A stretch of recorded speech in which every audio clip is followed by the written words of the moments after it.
어떠할 것이다 라고들 많은 이야기들을 합니다. 여러분, 예언이 무엇입니까? 세상에서 말하는 예언은 앞으로 다가올 일을 미리 알거나 짐작하여서 말하는 것입니다.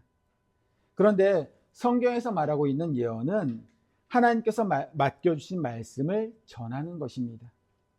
하지만 성경에도 보면 세상에서 말하는 것과 같이 미래에 이루어질 일들에 대해서 말하는 내용들이 있고, 그 말씀들은 너무나도 정확하게 역사 가운데에서 이루어져 왔습니다.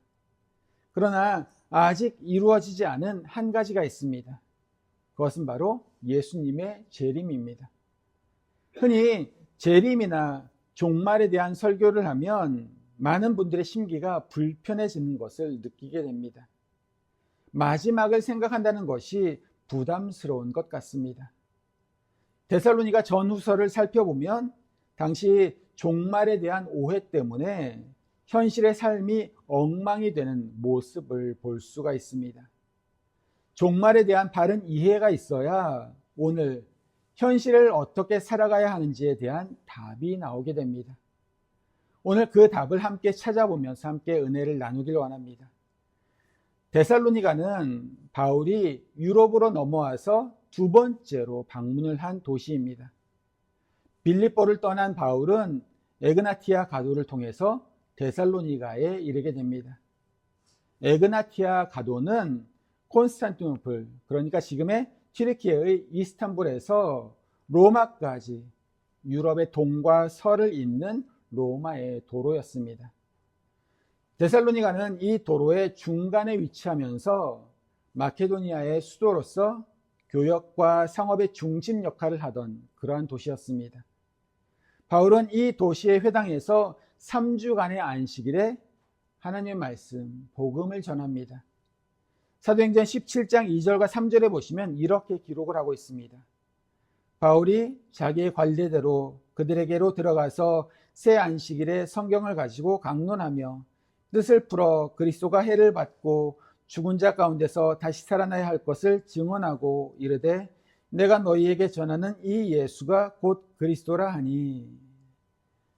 바울은 예수 그리스도의 십자가와 부활에 관해서 설교했습니다. 3주간의 짧은 시간이었지만 이곳에서의 사역은 의외의 성과를 거둡니다.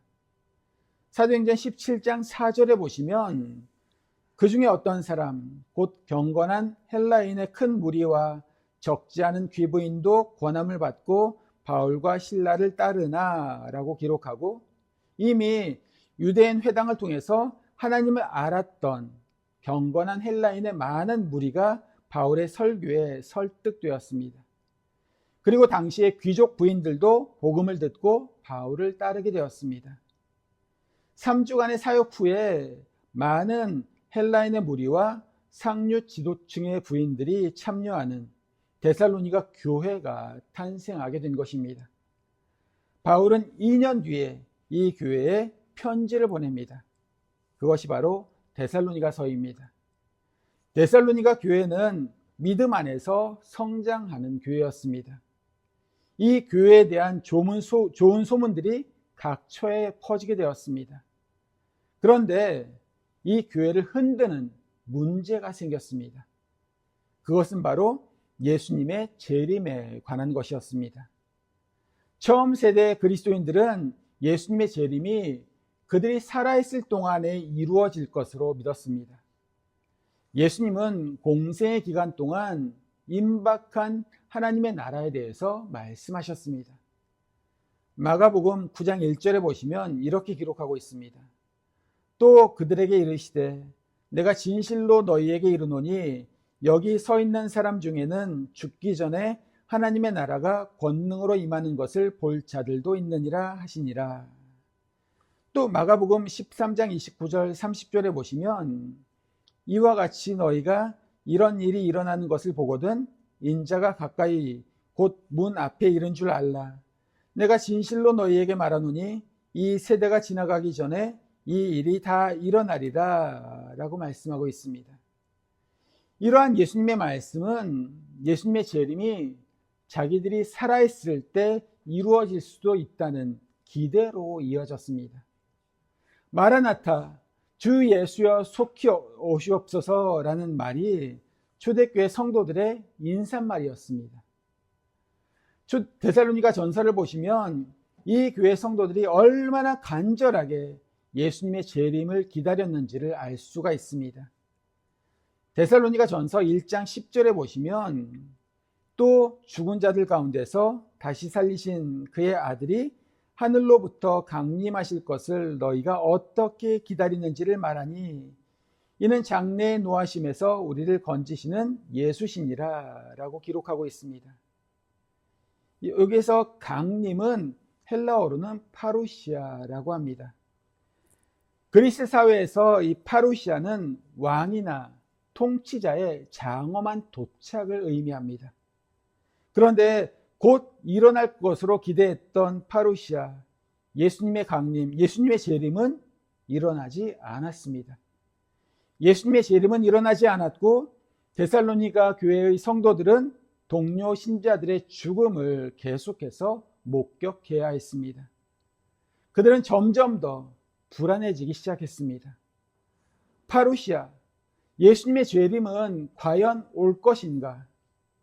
파루시아를 경험하지 못하고 죽은 신자들은 도대체 어떻게 되는 것인가?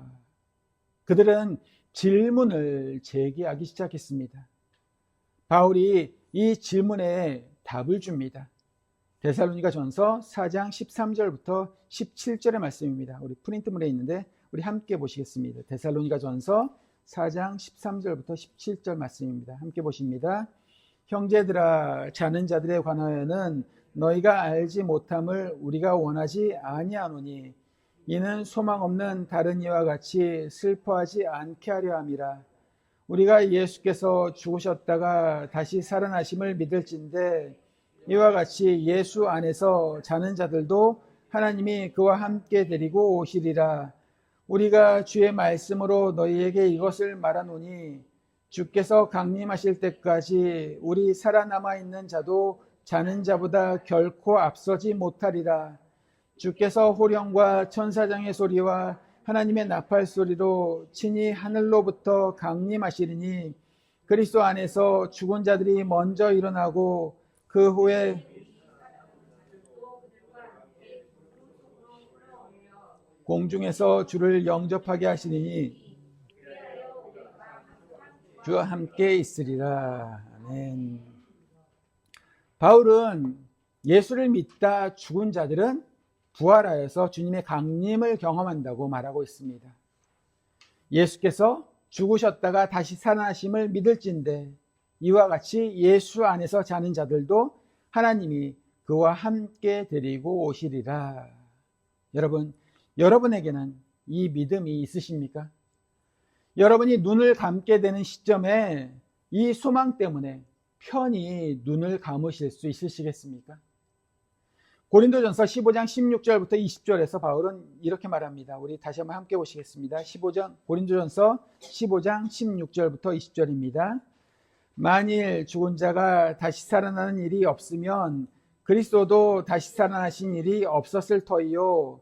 그리스도께서 다시 살아나신 일이 없으면 너희의 믿음도 헛되고 너희가 여전히 죄 가운데 있을 것이요. 또한 그리스도 안에서 잠자는 자도 망하였으리니 만일 그리스도 안에서 우리가 바라는 것이 다만 이 세상의 삶뿐이면 모든 사람 가운데 우리가 더욱 불쌍한 자이리라. 그러나 이제 그리스도께서 죽은 자 가운데서 다시 살아나사 잠자는 자들의 첫 열매가 되셨도다. 아멘. 주님께서 부활하셨다는 사실은 우리 역시 죽어도 부활할 수 있다는 소망이 됩니다. 다음으로 데살로니가 성도들이 궁금했던 것은 과연 언제 예수님께서 재림하실 것인가 하는 것이었습니다. 예수님은 제자들에게 말씀하셨습니다. 마태복음 24장 36절 말씀입니다. 그러나 그 날과 그때는 아무도 모르나니 하늘의 천사들도 아들도 모르고 오직 아버지만 아시느니라. 역사상 수많은 사람들이 예수님도 모르는 그 날이 언제다라고 말해왔었습니다. 그리고 사람들은 정말 그때가 종말일지 모른다는 불안감으로 반응을 했습니다. 999년 12월 31일 로마 성당에서는 성직자들이 밤새 많은 사람들의 고해를 들었다고 합니다. 그러나 그 다음날 아무런 일도 일어나지 않자 사람들은 서로를 껴안으며 안도의 한숨을 쉬었다고 합니다.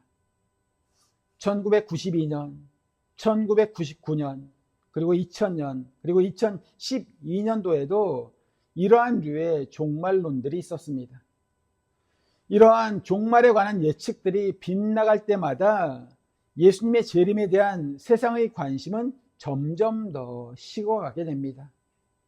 베드로 후서에는 예수님의 재림이 늦어지게 되자 조롱하는 사람들이 나온다고 기록하고 있습니다. 베드로 후서 3장 3절과 4절 말씀입니다. 먼저 이것을 알지니 말세에 조롱하는 자들이 와서 자기의 정욕을 따라 행하며 조롱하여 이르되 주께서 강림하신다는 약속이 어디 있느냐? 조상들이 잔 후로부터 만물이 처음 창조될 때와 같이 그냥 있다 하니. 베드로 후서가 기록이 된 시기가 주후 67년경입니다. 그때나 지금이나 예수님의 재림에 대한 기대가 있습니다. 그러나 예수님은 아직 오시지 않으셨습니다. 베드로는 이 문제에 대한 답을 베드로 후서 3장 8절과 9절에서 이렇게 말하고 있습니다. 우리 함께 보시겠습니다. 베드로 후서 3장 8절 9절입니다. 사랑하는 자들아, 주께는 하루가 1000년 같고 1000년이 하루 같다는 이 한 가지를 잊지 말라. 주의 약속은 어떤 이들이 더디다고 생각하는 것 같이 더딘 것이 아니라 오직 주께서는 너희를 대하여 오래 참으사 아무도 멸망하지 아니하고 다 회개하게 이르기를 원하시느니라. 아멘. 주께는 하루가 1000년 같다는 이 말씀, 답은 답이지만 참 애매한 답입니다.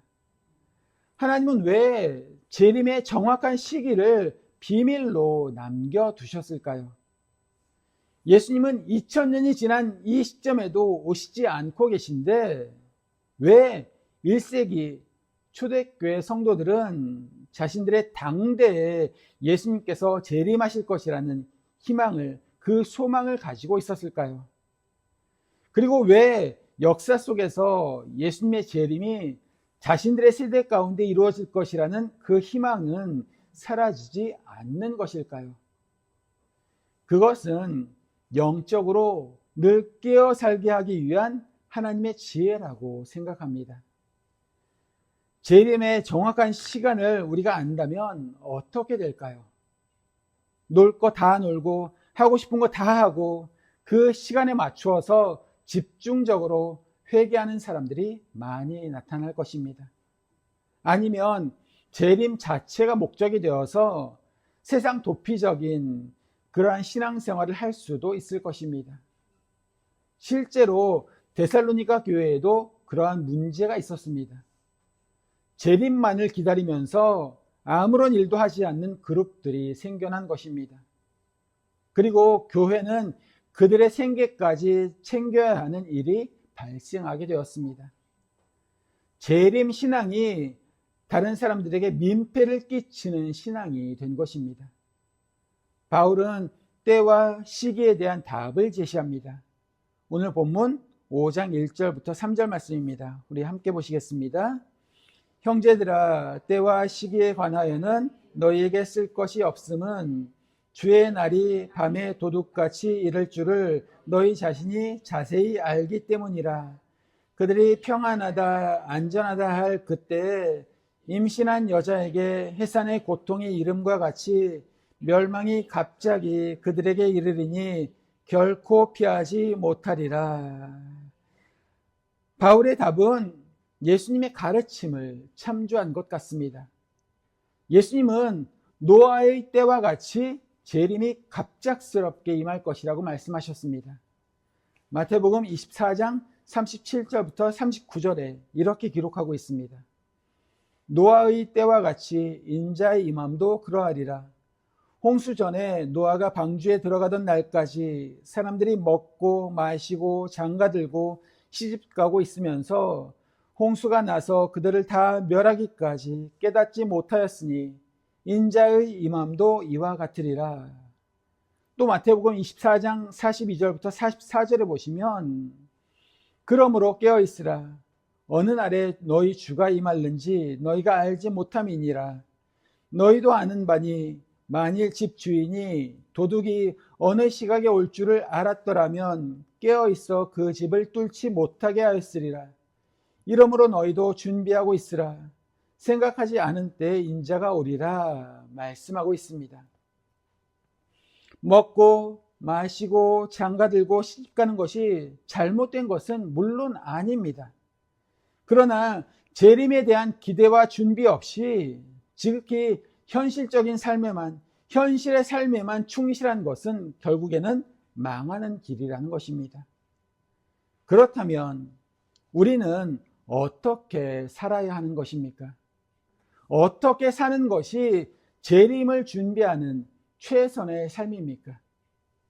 바울은 그 날이 언제인가에 집착하는 삶이 아니라 대낮에 속한 사람처럼 살아가라고 우리에게 권면하고 있습니다.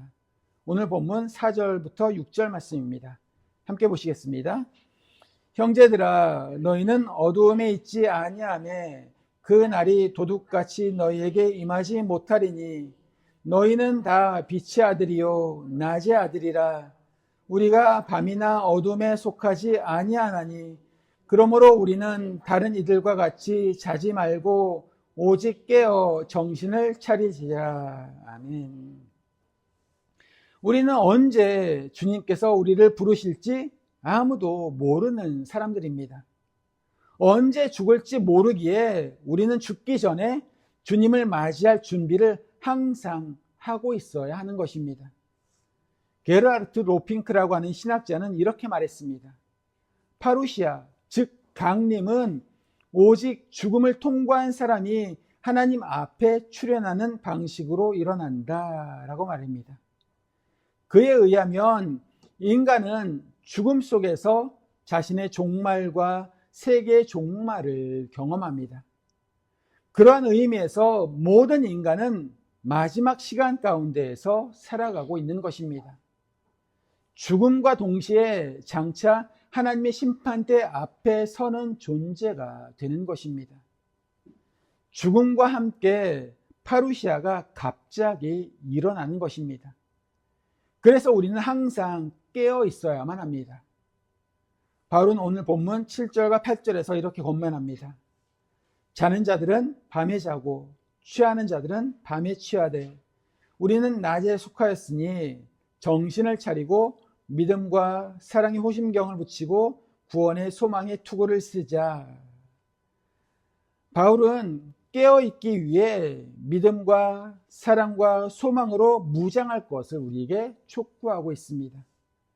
마지막 때를 위한 최선의 준비는 우리의 마음을 준비하는 것입니다.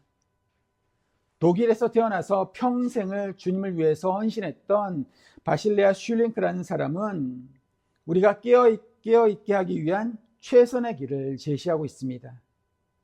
이렇게 말하고 있습니다. 사랑만이 깨어있게 할 것입니다. 당신이 어린 양의 신부이기를 원한다면 신랑이 오실 때 맞으러 나갈 준비를 하기 위해 이 사랑이 당신 안에 살아있도록 유의할 것입니다. 세월을 아끼십시오. 마음을 활짝 열어서 예수님을 향한 사랑이 흘러 들어오게 하고 당신의 삶을 형성하게 하십시오. 예수님께 향한 사랑을 무뎌지게 하며 그분을 당신에게서 떠나게 하는 것들을 허용하지 마십시오. 누군가에 대한 부정적인 태도를 허용치 마십시오. 사람이나 사물에 대한 잘못된 애착을 허용치 마십시오. 당신이 처음에 가졌던 사랑을 잃지 않도록 유의하십시오. 언젠가 당신의 영혼이 사랑하는 분이 오실 것입니다. 하지만 당신이 처음 사랑으로 불타지 않는다면 이를 알아차리지 못할 것이며 그분께 이끌리지도 않을 것입니다. 그분을 처음 사랑으로 사랑하는 자들만이 신랑에게 이끌릴 것이기 때문입니다. 당신의 본성이 신부여야 그분이 오실 때 당신을 신부로 맞으실 것입니다. 여러분에겐 이러한 신부의 정체성이 있으십니까? 여러분은 예수님과 결혼하셨습니까? 예수님과 결혼한 신부는 그분의 재림이 가장 기다려지는, 가장 기다리는 갈망이 될 것입니다. 주님의 다시 오심을 기다리는 주님의 신부들은 마라나타, 주 예수여 속히 오시옵소서라고 기도할 것입니다. 그러나 영원한 세계를 준비하지 않는 사람들은 주여 기왕이면 늦게 오소서라고 기도할 것입니다. 여러분은 주님의 오심을 기다리고 계십니까?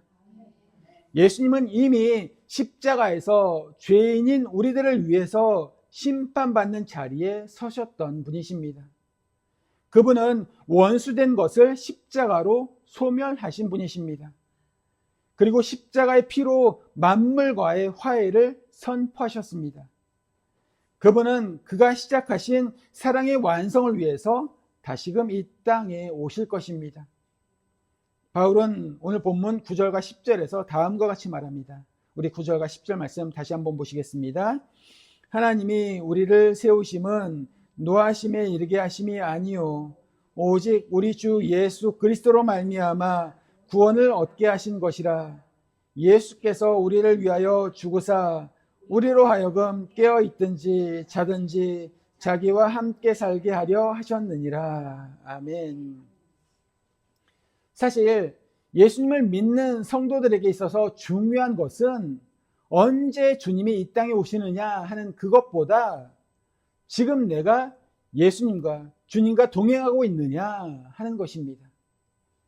우리로 하여금 깨어 있든지 자든지 자기와 함께 살게 하려 하셨느니라. 여기에서 산다라는 말의 헬라어 자오는 현재 삶을 즐기다, 생활 방식과 행동 방식을 가지고 살다라는 뜻이 있습니다. 바울이 데살로니가 교인들에게 주는 결론은 예수님과 함께 현재의 삶을 즐겨라 하는 것입니다. 예수님과 같은 생활 방식, 같은 행동 방식을 가지라는 것입니다. 그리고 11절의 말씀처럼 피차 권면하고 피차 덕을 세우기를 너희가 하는 것 같이 하라 라는 것입니다. 사랑하는 성도 여러분, 오늘을 살아가고 있는 우리들 역시 재림과 현실 사이에서 살아가고 있습니다. 성경이 말하고 있는 재림 신앙은 현실을 도피하는 신앙이 아닙니다. 오히려 주님의 공의와 주님의 사랑이 이 땅에서도 이루어지도록 적극적으로 주님과 동행하며 달려가는, 살아가는 삶입니다. C.S. 루이스는 이렇게 말했습니다.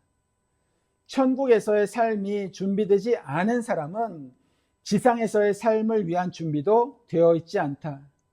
내세에 대해서 가장 많이 생각한 그리스도인이 이 세상을 위해 가장 많은 일을 했다.